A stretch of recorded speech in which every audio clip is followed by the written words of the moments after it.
Do you remember back in the day when making your opponent mill was actually a defensive strategy, but nowadays they're practically begging for it? Hey guys, what's going on? This is Aaron, aka Stud Muffin Supreme, and today we're talking Yu-Gi-Oh! And we're going to do sort of a story time. I'm going to do a lot of these because I love telling these stories, and in fact, I've actually told this story many moons ago, probably about 8 or 9 years ago. I have a YouTube channel called Blue-Gi-Oh! Yu-Gi-Oh! That I started. It was my own solo Yu-Gi-Oh! Channel, and it never went anywhere. You can still check it out. In fact, I might put the link in it in the description so you can go check out all my cringiness, and you can actually check out this story that I told in poorer quality. I was wearing a Santa hat, and the lighting was terrible. So it's been 8 years. Which that story was a recounting of many years before that. So I'm hoping my memory as an old man keeps up and I don't steer off too far. But it's pretty much going to be the same thing. But as you saw in the title, Iron Chains. Iron Chains was an archetype that was developed, I think, way back in 2010. It came from the Yu-Gi-Oh! 5D's anime. Yusei, the main character, was in like a dueling jail and he had to duel the warden who used iron chains. That was his archetype.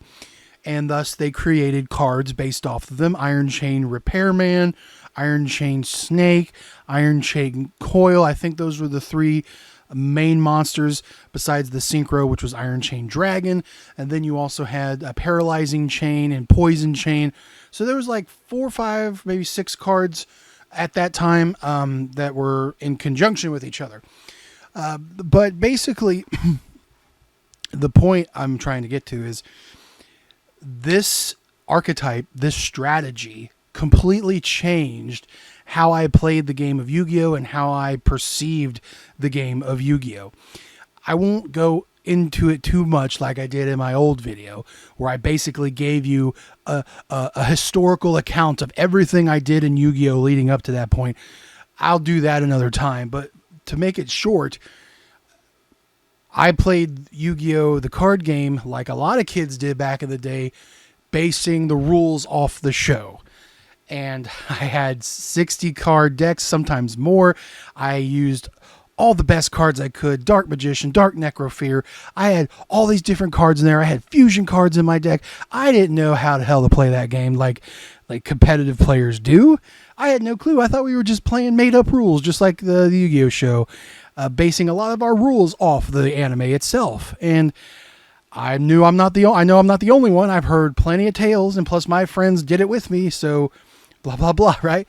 But so like I said, long story short, off and on, I was in and out of playing the game. And it had been several years, probably a good 5 years, that I hadn't even touched any of my cards. They had been up in like my closet. And we get to high school and we have a speech and drama type class.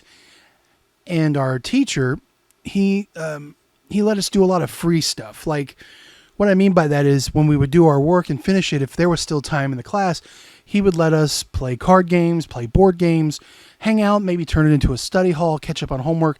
He's a pretty easygoing guy. Well, one day, a couple buddies of mine that I went to school with, Taylor Godsey, shout out Taylor, and another friend of ours, Jacob Stevens, who we all called Tuna. That was his name in high school. One day, they just bust out Yu-Gi-Oh! Cards. And this is the first time that I had seen other people play Yu-Gi-Oh! Besides me and my friends, especially like out in public, right? So I'm like, holy crap, like this is cool. So like I, along with a few other people, watched them play. And they were playing this really back and forth intense game. And like they were playing cards that I hadn't seen yet. And that was like my reintroduction back into the game.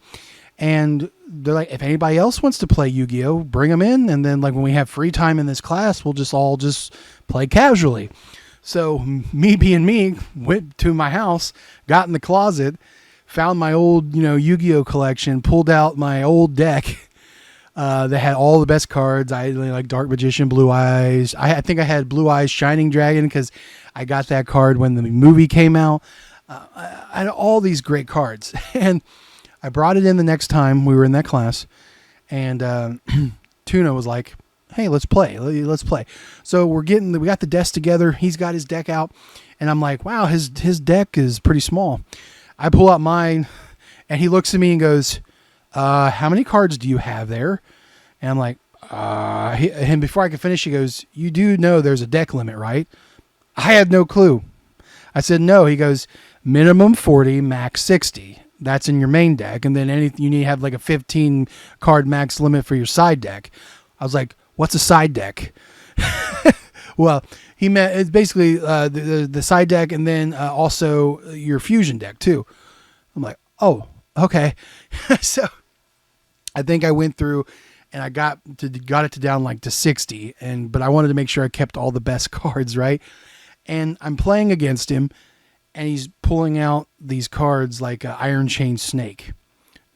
If you haven't guessed it by now, Tuna was rocking the Iron Chain strategy, which, if you don't know, I should have explained it earlier, but the Iron Chain strategy is basically making your opponent mill their cards. And by milling, that means sending cards from the top of their deck to the graveyard. So you can imagine back then, the strategy is to basically make your opponent deck out. If they keep milling cards, if they go to draw a card and they don't have one in their deck, they automatically lose. And the way the Iron Chains work is if you play all of them together in like a certain combination, along with other cards that made you mill, you're potentially making your opponent mill tons and tons of cards every turn. And it's just diabolical. So I remember, I forgot what card I had on the field, but he would play an Iron Chain Snake, and then Iron Chain Snake would attach itself, equip itself to your monster, and then if it was destroyed or something and that card was sent to the graveyard, you would mill cards. Then he would play Iron Chain Coil, Iron Chain Repairman. These cards had effects that would do that. He summoned his Synchro Monster, Iron Chain Dragon. He also played Poison Chain and Paralyzing Chain, which also, I have to go back and double check, but their effects basically cause effect A, then to B would be, then you're also milling additional cards. He also played like Gravekeeper's Servant, which was a card that if you declared an attack, you had to mill cards from the top of your deck. I think he also played like, he played other cards that would cause you to mill. And he crippled me, basically. I was milling cards from my deck. I couldn't do anything, and he ultimately beat me. And we played again, and he did the same thing again.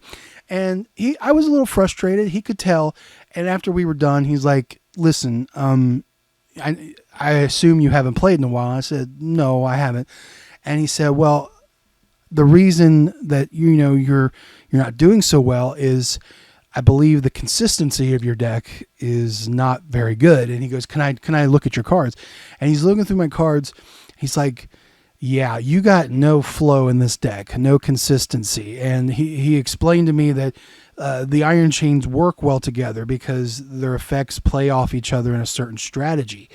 And that was the first time I learned the hard lesson of consistency in Yu-Gi-Oh! And that was like the first real archetype that I was introduced to, was the Iron Chains. And that completely changed how I played the game. I was solely focused on doing archetypes. And at first, I admit, trying to do everything to one archetype and doesn't always work. For example, one of the first decks I tried building was an all warrior deck. I was like, cool, that's my archetype. That's my theme. We're doing warriors. I was throwing in equip cards. I was throwing in their buff cards.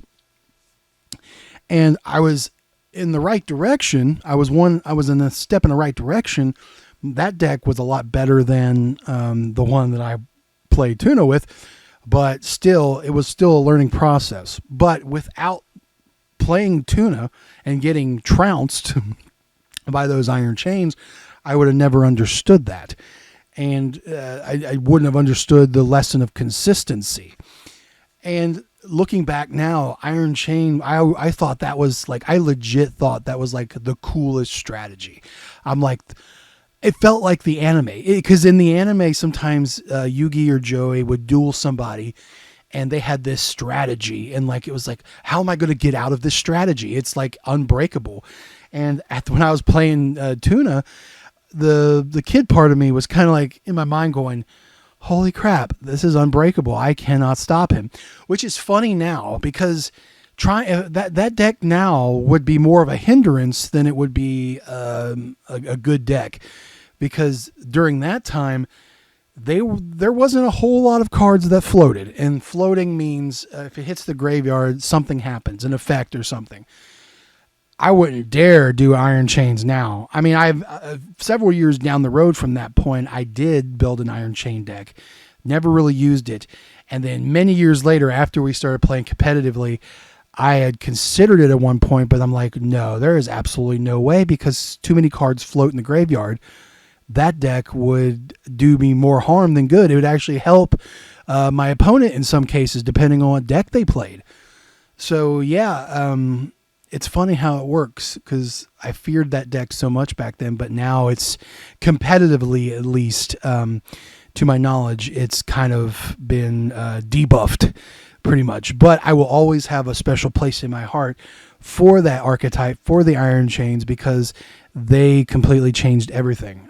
My outlook on how I played the game, the strategies that I would use that would eventually evolve, and it made me a better player. So I always am grateful for the Iron Chains. I'm always grateful to Tuna for kicking my ass, teaching me a lesson the hard way.